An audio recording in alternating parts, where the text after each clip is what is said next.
pwede mong gawin para mas ikaw, no? Para ikaw masimulan mo rin yung journey mo papunta sa pagyaman at sa pag-asenso. Kung titignan mo ng mabuti, yung mga pinaka-successful at pinakamayayamang tycoons, millionaires and billionaires dito sa Pilipinas, marami sa kanila ang nagsimula sa buhay na mahirap. For example, kung familiar ka sa may-ari ng Mercury Drug, na si Mariano K. Kung babasahin at aaralin mo yung naging buhay niya, nagsimula siya sa pagtutulak ng kariton, no? At doon sa kariton na yun, doon lang siya nagtitinda ng mga kanyang gamot. Pero ngayon, kung titignan mo, sobrang naging successful at sobrang layo na nung narating niya. Napakaraming Mercury Drug kahit saan ka magpunta, no? Pangalawang example ay si Socorro Ramos, yung may-ari o yung founder ng National Bookstore. Kapag kailangan mong bumili ng school supplies, malamang ang unang maiisip mo ay National Bookstore. So, sobrang laki na nung kumpanya nila, pero alam mo ba na nagsimula si Socorro Ramos sa pagiging sales lady? At siguro yung pinaka hinahangaan ng marami ay yung kwento ni Henry C. So si Henry C, nung bata siya, nagbabantay lang siya nung maliit na sari-sari stall lang nila.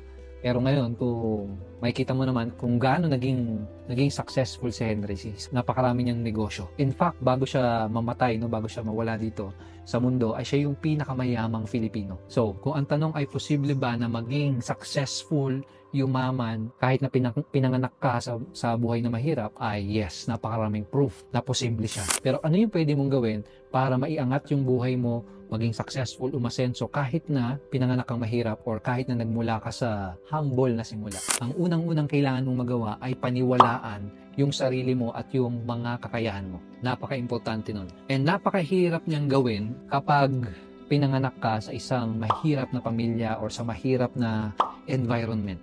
Merong isang quote na magandang tandaan mo palagi. Ang sabi doon sa quote na yon ay, your environment is stronger and more powerful than your willpower. Bigyan kita ng example. Let's say meron kang goal na maging fit, na mag-lose ng weight, magkaroon ng healthy na lifestyle. Kaso nga lang, dun sa bahay kung saan ka nakatira, yung mga tao na kasama mo, ang hilig kumain ng mga junk food or mga unhealthy na pagkain. Pag binubuksan mo yung refrigerator, ang makikita mo, unhealthy na pagkain, junk food. Sa tingin mo, magiging successful ka ba doon sa goal mo? Most likely hindi. Kasi una, yung environment mo, hindi sinusuportahan yung goal mo. At kapag hindi sinusuportahan ng environment mo yung goal mo, doon ka magsisimulang magkaroon ng doubt, doon ka magsisimulang ma-demotivate, at doon ka magsisimulang hindi maniwala sa kakayahan mo. Ang una, kala mo hindi mo kaya, una, kala mo imposible, pero ang totoo, yung environment mo lang, yung kapaligiran mo ay nilalabanan ka at kinukontra ka.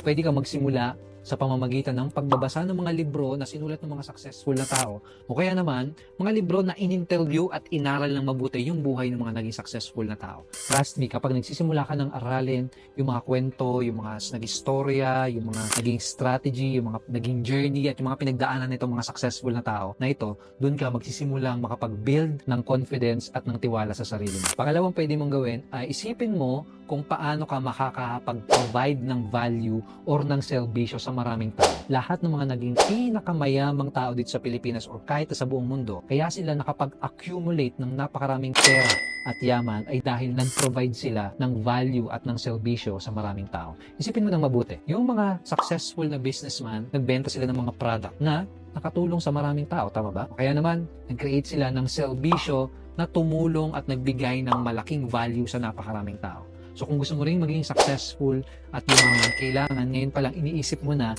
kung paano ka makakapagbigay ng value at ng serbisyo sa maraming tao.